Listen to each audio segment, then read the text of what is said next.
Spacenoids were seething with anger. After the one-year war, the Earth Federation poured its vast resources into rebuilding the cities of the old era. From the perspective of Spacenoids, the restoration of Earth was nothing more than thinly veiled, self-serving arrogance. Having forgotten what forced space emigration on all humanity in the first place, Earth's inhabitants were repeating the same mistakes they had made in the past. Inevitably, the tide of resistance against the Earth Federation swelled. Anti-Earth Federation movements spread steadily among Spacenoids. Then came UC-0084, an armed organization formed around Earth Federation forces, Commodore Blex, perhaps better known by the acronym AUG. Bearing witness to those times, an AUG pilot said the following: "Why can't some people see that building civilizations on the Earth also pollutes the planet?" The AUG and the Titans, two organizations that both emerged from the Earth Federation forces, and yet both were diametrically opposed. Their conflict is remembered as the Grips War. On one side of the divide was Blex, leader of the AUG. On the other, Jemitov Haimem, leader of the Titans. Curiously, despite their opposition, the core beliefs they held were notably similar.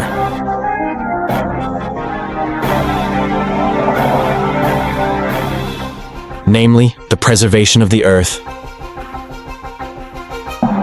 Blex described Earth's inhabitants as people whose souls were weighed down by gravity, and he insisted that their elimination was essential for the planet's survival. Unable to abide their continued presence on the planet, he believed that they had to be compelled to find a new home in space. When he fell victim to an untimely death, however, his ambition was left unachieved.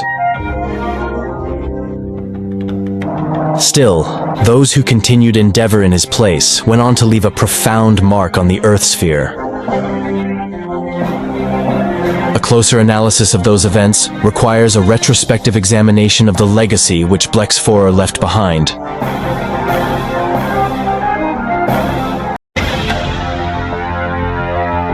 Spacenoids were dissatisfied with the Earth Federation's post-war efforts. Accordingly, anti-Earth Federation movements steadily grew in fervor. Amidst this turmoil emerged Blex, Commodore of the Earth Federation Space Force. Through his connections with the lunar city of Granada and Anaheim Electronics, which had grown into a massive conglomerate, he built up his military capabilities. He was motivated by his concerns over the Earth Federation's Earth First policies and the increasingly radicalizing Titan's suppression of anti-Earth Federation movements.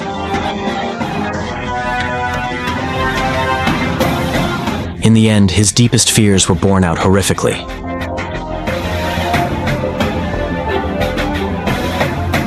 That was the Banshee 30 incident, caused by the Titans under Jemitov Haimem's command.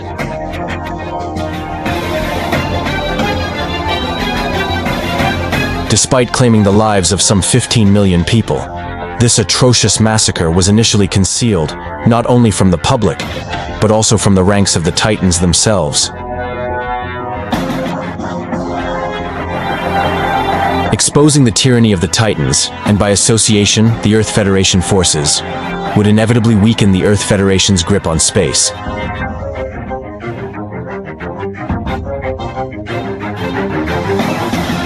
The Earth Federation took strict control over all information, and the massacre was presented as a case of total population loss caused by an epidemic disease. Unwilling to accept responsibility for the Titans' actions, the Earth Federation evaded the consequences through expedient measures, a choice that would become emblematic of its submission to these giants. One of the few individuals who came to know the entire course of events was none other than Blex.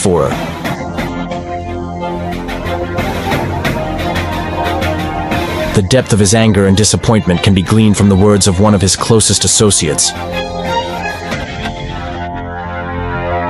The Federation acts like the next zombie family, can't you see that? For the Yugi leadership, this was far from a figurative remark. On the contrary, they treated the threat with the utmost seriousness.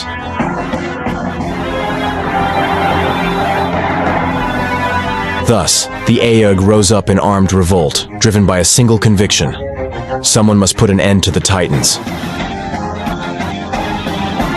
The conflict between the Aeug and the Titans is not only an internal one within the Earth Federation forces, but also a proxy war between the Earth Federation and Space Noids. This twisted conflict spiraled outward from Side 7 in UC-0087.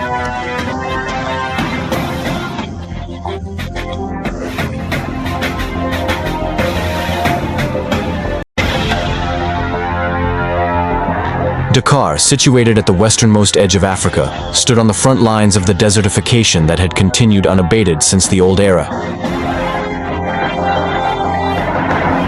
It was after the one-year war ended that the Earth Federation government relocated its capital to the city.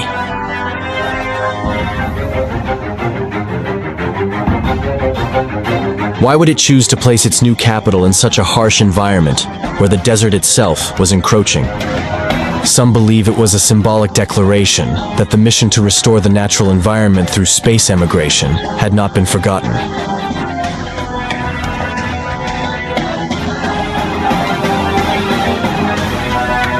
The internal conflict within the Earth Federation forces, between the Aeug and the Titans, that had broken out in UC-0087, continued to escalate.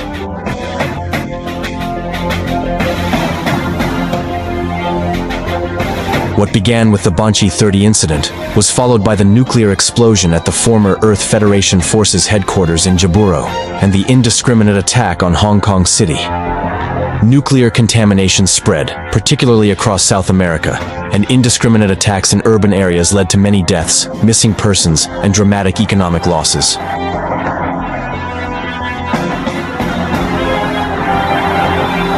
Faced with these senseless atrocities, to say nothing of such a feckless government as the Earth Federation, Blex devised a countermeasure. Against those whose souls are pulled by gravity and pollute the earth, and against the corrupt politicians enabling them, he pursued an urgent motion. In effect, he moved to seize a moment of weakness in the parliament, forcefully asserting his platform and igniting debate. However, Blex himself was unable to stand in the parliament. Assassination. It happened while he was sleeping at the hotel where he was staying. This sudden loss shocked the Aeug leadership and caused the whole mechanism to go wildly off course.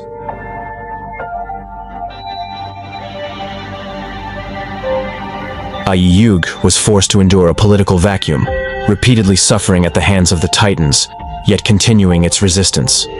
And then, the day finally came.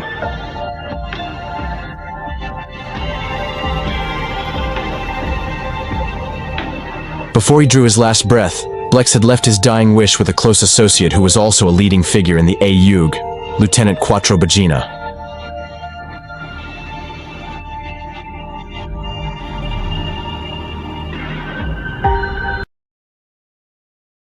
I apologize to the members of the Assembly and the citizens of the Federation who are watching on television for our sudden intrusion.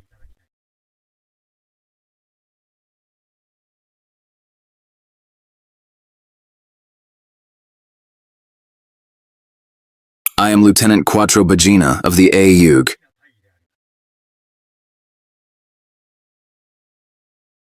Before that name, I was known by another. Perhaps you have heard of it. I am the man who at one time went by the name Shar Aznable.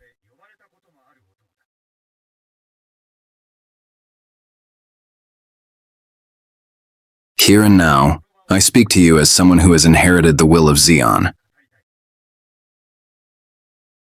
Needless to say, not as Shar Aznable of the Principality of Zeon, but as the son of Zeon Dakun himself.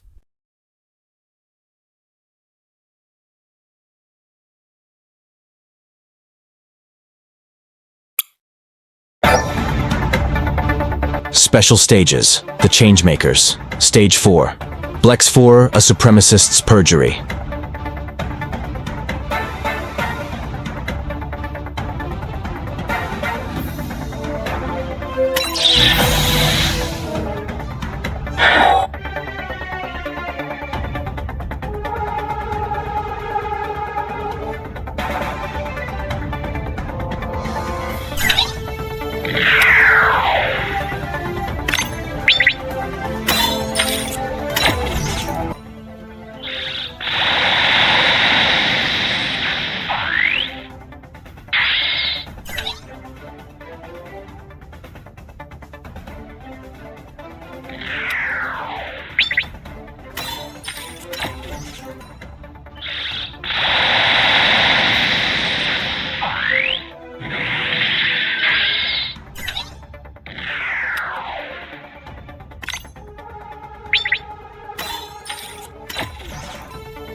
In response to the Ayug's forced occupation of the Dakar assembly, the Titans launched an assault. The incident was broadcast not only to the assembly, but throughout the Earth sphere. The true nature of the Titans and the corruption of the Earth Federation government were exposed to the cleansing light of the sun. I've come to realize that the Titans, through their stranglehold on the Earth Federation forces, are guilty of resorting to methods even more insidious than those of the Zabi family. The reason people went into space was to prevent the Earth from collapsing under the weight of humanity. And then, having pushed the biosphere out into space, people fell under the delusion that they had attained the very power of humanity itself. It is unfortunate that we share a history of allowing forces like the Zabi family to run amok. We must never again allow that history to repeat itself. Why is it so hard to believe that by venturing into space, humanity can enhance its potential? Our message is simple. Humanity must stop defiling the Earth. The Titans all have one thing in common. Their souls are weighed down by the Earth, and that's why they're trying to devour it. For too long, humanity has idled in this cradle called Earth. However, it is past time humanity left the nest to set out on its own. If we can do that, there will be no more need to fight one another, let alone pollute the Earth. Unless we return the Earth to the care of nature and learn to survive on our own in space, it will cease to be a blue planet.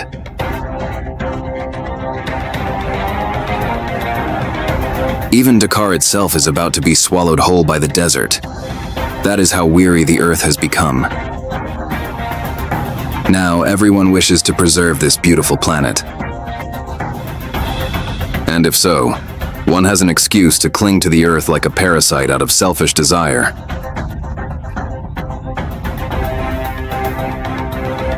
In such a dreadful time, the Titans are now launching an attack. Witness their tyranny for yourselves. They rose out of the old Earth Federation forces, calling all who oppose them evil. But that itself is evil, and driving humanity into ruin.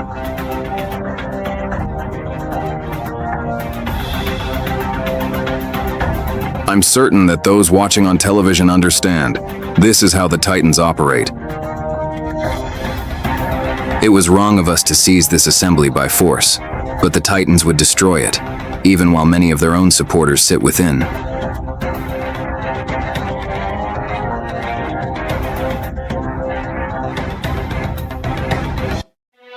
The broadcast also resounded within the ranks of the Titans, rattling those soldiers who had never questioned the nobility of their cause. Both the Titans and Earth Federation were parasites clinging to the Earth, defiling it as they fed off it.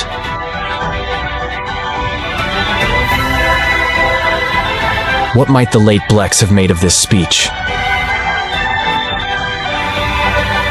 From that day forward, the Earth Federation reversed course, turning its back on the Titans. Likewise, public opinion turned against them. What happened next is familiar history.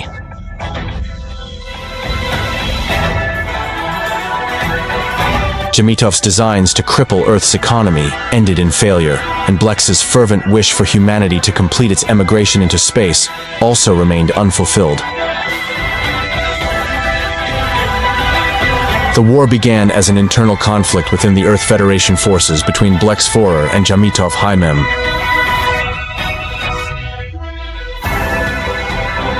A war in which both sides, although united in the belief that humanity should not pollute the Earth and belonging to the same service, failed to share that common purpose and clashed.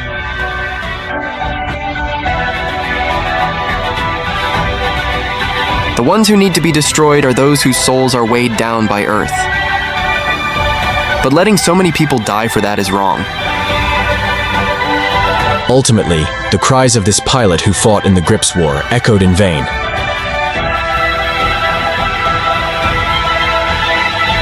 Six years later, UC 0093.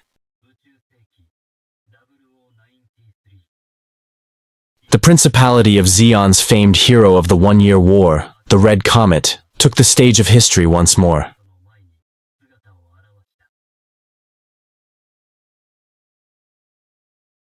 The part he would play was that of Neo Zeon's leader, and his motivation was to purge the Earth Federation.